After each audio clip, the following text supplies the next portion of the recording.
নমস্কার, কেমন আছেন সবাই? আশা করি সকলে খুব খুব ভালো আছেন ও সুস্থ আছেন। আমার নতুন একটা ভিডিওতে আপনাদের সকলকে অনেক অনেক ওয়েলকাম। তো আজকে আমি আপনাদের সাথে পালং শাকের দুর্দান্ত স্বাদের একটা রেসিপি শেয়ার করব। শীষ পালং এখানে আমি ব্যবহার করছি, আর এটা আমি আমার ছাদ বাগান থেকে নিয়ে এসেছি, আপনারা দেখতেই পেলেন। এখন এই পালং শাকটাকে লম্বা লম্বা টুকরো করে কেটে নেব। আর পালং শাকের ডাঁটিটা বা বীজটা কোনোটাই ফেলবো না, সবটাই এই রেসিপিতে আমি ব্যবহার করব।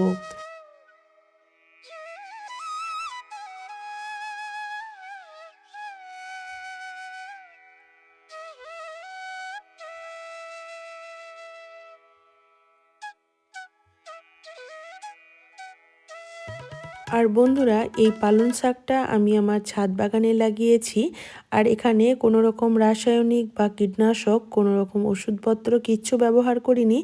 তাই এই শাকটা খাওয়া কিন্তু খুবই ভালো, কোনো রকম ক্ষতি হবে না। তাই এই শাকটার আমি আগাগোড়া সবটাই রান্নায় দেব। দেখুন, পালং শাকটা কাটা হয়ে গেলে এরপর আমি কিছু সবজিও কেটে নেব। আর শাকের ডাঁটি অংশটা আমি লম্বা করে কেটেছি, আর পাতাগুলো একটু ছোট ছোট করে কেটে নিয়েছি। এখন এখানে আমি সবজি হিসাবে নিয়েছি একটা আলু, একটা গাজর আর কয়েকটা বেগুন। আর এই বেগুনগুলো কিন্তু আমি আমার ছাদ বাগান থেকেই সংগ্রহ করেছি, আপনারা আশা করি দেখে বুঝতেই পারছেন।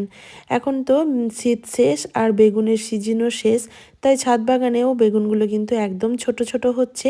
বাট এই বেগুনগুলো এখনও বয়স হয়নি, একদম ভেতরটা কচি আছে। তো চলুন সবজিটা কাটিং করে নিই।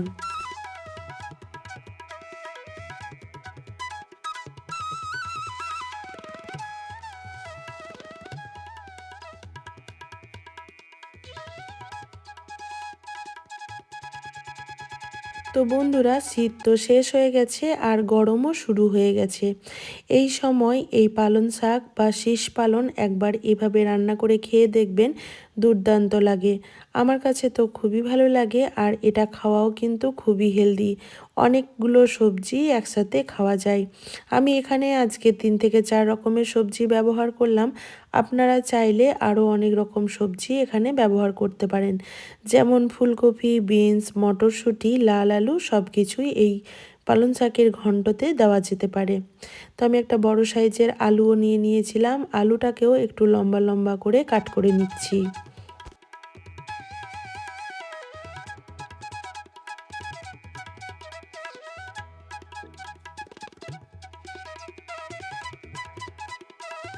সমস্ত সবজি কেটে ধুয়ে পরিষ্কার করে নিয়েছি, এবং শাকটাকেও খুব ভালো করে 3 থেকে 4 বার ধুয়ে নিয়েছি। এখন এই রান্নাতে আমি কয়েকটা বড়ি ব্যবহার করব, আর এই বড়িটা কিন্তু হাতে নিজে বানানো। আর এটা হচ্ছে মটরের বড়ি, যে মটর আমরা ঘুগনি বানিয়ে খাই, সেই মটর ভিজিয়ে পেস্ট করে আমি বড়িটা বানিয়েছিলাম। আর এই রান্নাতে আমি ব্যবহার করব সর্ষে বাটা। তো সর্ষে বাটাটাতে আমি কয়েকটা কাঁচা লঙ্কা, সামান্য লবণ দিয়ে পেস্ট করে নিয়েছি। এখন চলুন রান্নাটা শুরু করি। গ্যাসের ওভেনে একটা কড়াই বসিয়ে দিয়েছি, আর কড়াইয়ে দিয়ে দিলাম পরিমাণ মতো সাদা তেল। বন্ধুরা, আজকে আমি এই রান্নাটা সাদা তেল দিয়ে করছি, বাট আপনাদের কাছে সর্ষের তেল থাকলে সেই তেল দিয়েই করবেন, সর্ষের তেলে এই রান্নাটা ভালো হয়।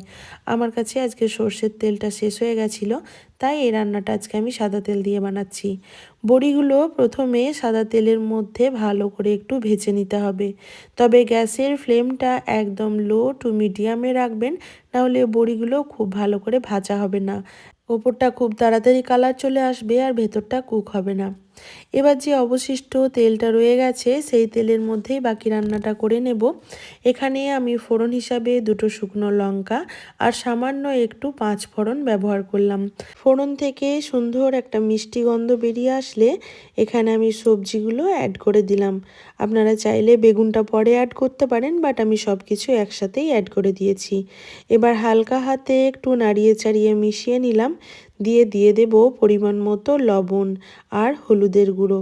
লবণ আর হলুদের গুঁড়ো দেওয়ার কারণে সবজিগুলো খুব তাড়াতাড়ি ভাজাও হয়ে যাবে, আর সবজিটা লবণ দেওয়ার কারণে তাড়াতাড়ি সফট হয়ে যাবে। এবার একটু ভালো করে সব কিছু মিশিয়ে নিয়ে ঢেকে রেখে দেবো কিছুক্ষণের জন্য, যাতে করে সব কিছু সেদ্ধও হয়ে যায় এবং খুব তাড়াতাড়ি ভাজা হয়ে যায়।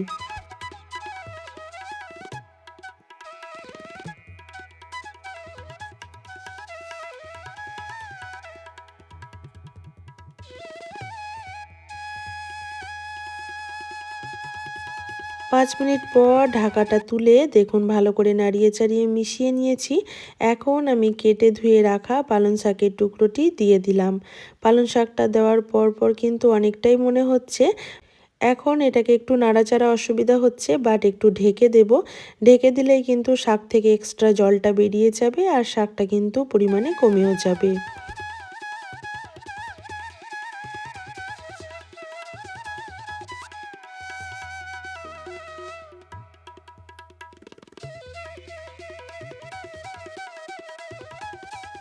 তো দেখুন এখন দেখে বুঝতেই পারছেন শাকটা পরিমাণে কতটা কমে গেছে। এখন সবজির সাথে শাকটাকে খুব ভালো করে একটু মিশিয়ে নিচ্ছি।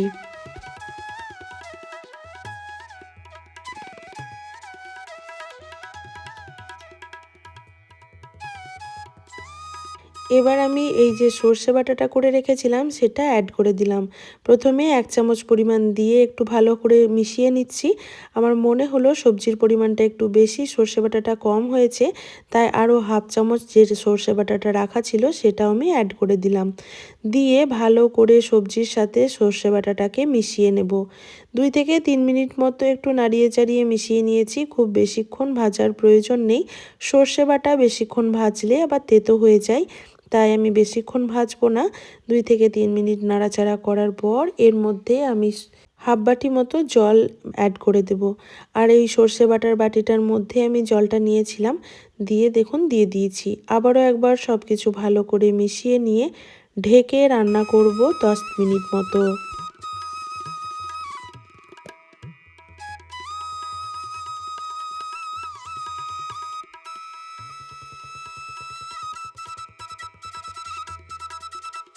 স্টিমটা আমি লোতে করে 10 মিনিট মতো দেখুন রান্না করে নিয়েছি।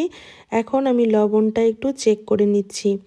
আর সমস্ত কিছু খুব ভালো করে সেদ্ধ হয়ে গেছে, একটা মাখো মাখো ভাবও চলে এসেছে।